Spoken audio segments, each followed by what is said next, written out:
Greetings students.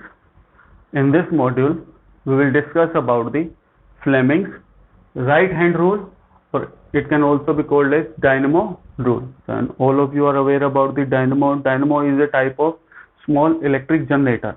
And what is the function of electric generator? To produce electricity from the mechanical motion. Generator को हम घुमाते हैं, उससे क्या प्रोड्यूस होती है? Electrical energy. That electromagnetic induction. So the basic principle of electric generator is electromagnetic induction. कि during the last module we discussed what is electromagnetic induction. कि या तो हम मैग्नेट को मूव करते हैं या हम क्या करते हैं, कोयल को मूव करते हैं, and due to that motion, due to that relative motion, the current is produced. So the current which is produced by the electric generator or the experimental setup used by the Faraday, and we want to find out the direction of that induced current. So we have to use the Fleming's right hand rule, also called dynamo rule. So one question that comes in the exam is, what is the significance of Fleming's right hand rule, and how, or other way of asking the question is, how we can find out the direction of induced current produced in a straight wire or conductor moving in a magnetic field. कि कोई भी conductor है या wire है वो magnetic field में move कर रही है, तो उसके अंदर जो करंट प्रोड्यूस हो रहा है उसकी डायरेक्शन हम कैसे पता लगाते हैं? In that you have to write the answer Fleming right hand rule.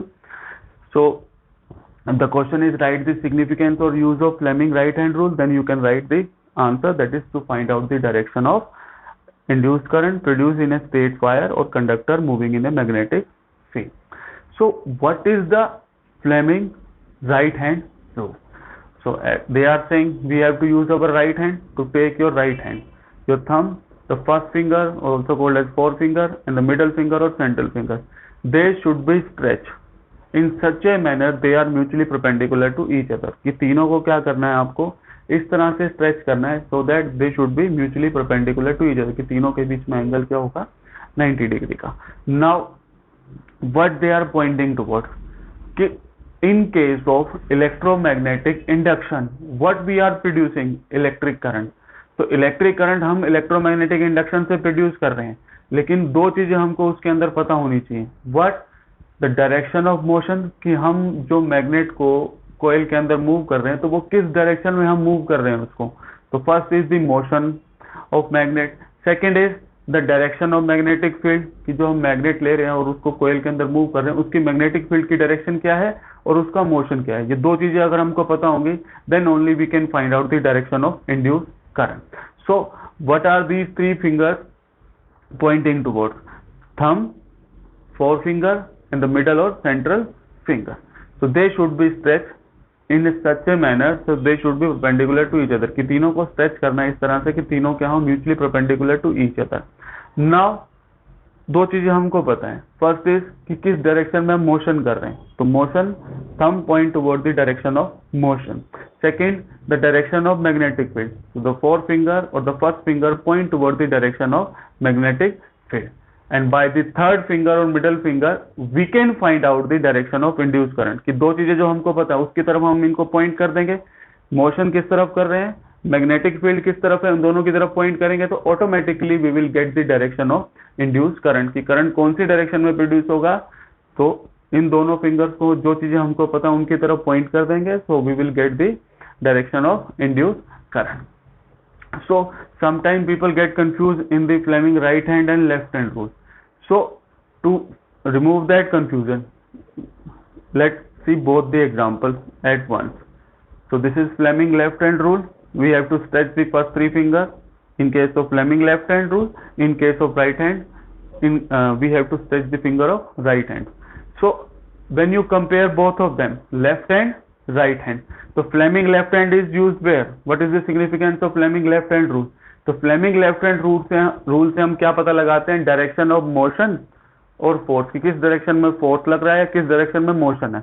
तो उसके केस में, लेफ्ट हैंड रूल के केस में हमको क्या पता लगाना है? मोशन. तो थंब किस तरफ पॉइंट कर रहा होगा वो हमको पता लगाना है. In case of right hand rule we want to find out the direction of current, because both Fleming left hand rule is used in case of motor.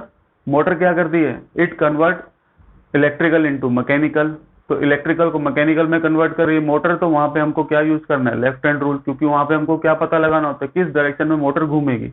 In case of Fleming right hand rule it applies on the electric generator. तो generator क्या करता है, mechanical to electrical energy.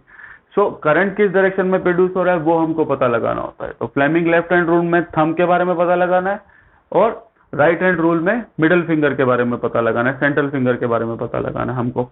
So when we compare thumb in both the cases point toward the motion और force, क्योंकि force लगाएंगे तभी motion होने वाला है। तो thumb in both the cases, right hand में हमने क्या डिस्कस किया कि किस साइड में जो हमारी मैग्नेट है या कोयल है वो मूव कर रही है। तो यहाँ पे क्या था, फोर्स किस साइड में लगेगा या मोशन किस साइड में लगेगा। तो थंब दोनों केस में क्या है, सेम है, motion motion. Next is the second finger और fourth finger. Left hand rule में वो किसकी तरफ पॉइंट कर रही थी, मैग्नेटिक फील्ड की डायरेक्शन में। राइट हैंड रूल में भी वो किसकी तरफ पॉइंट कर रही है, मैग्नेटिक फील्ड की तरफ। Now the third finger, the middle finger, in case of left hand rule, क्योंकि करंट उस टाइम पे हमको पता होता है तो हम करंट की तरफ उसको डायरेक्ट कर देते हैं। तो थर्ड फिंगर किसकी तरफ पॉइंट कर रही है, middle finger is pointing toward the current. इसमें भी क्या है, in the case of right hand rule it is also pointing toward the current.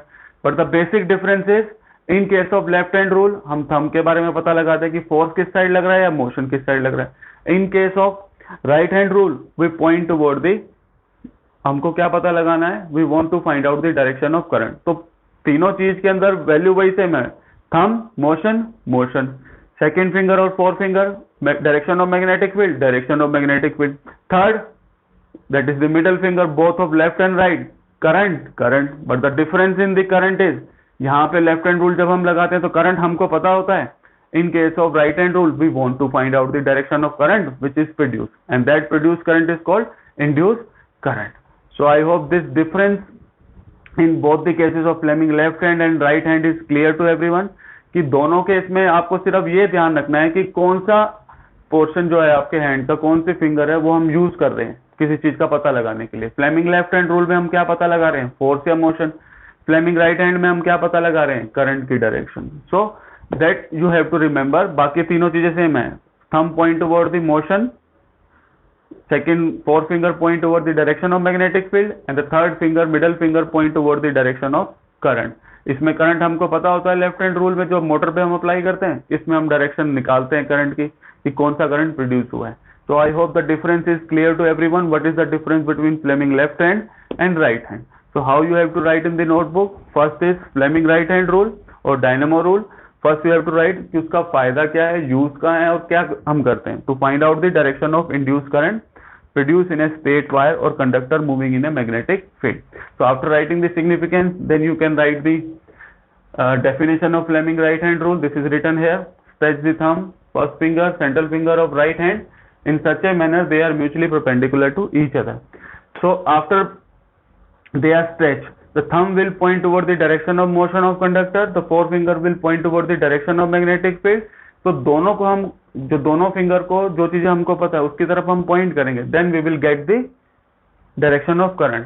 So therefore the central finger will point toward the direction of induce current. तो central finger अब किसकी तरफ point करेगा, direction of induce current के। Then you can draw this diagram to explain the Fleming right hand rule. So every time in books you will find the diagram of your hand, कि वो hand से वो represent कर रहा हुआ। If it is not possible to draw that diagram, you can simply draw by this motion, thumb, magnetic field, first finger, fourth finger, induced current, the central or middle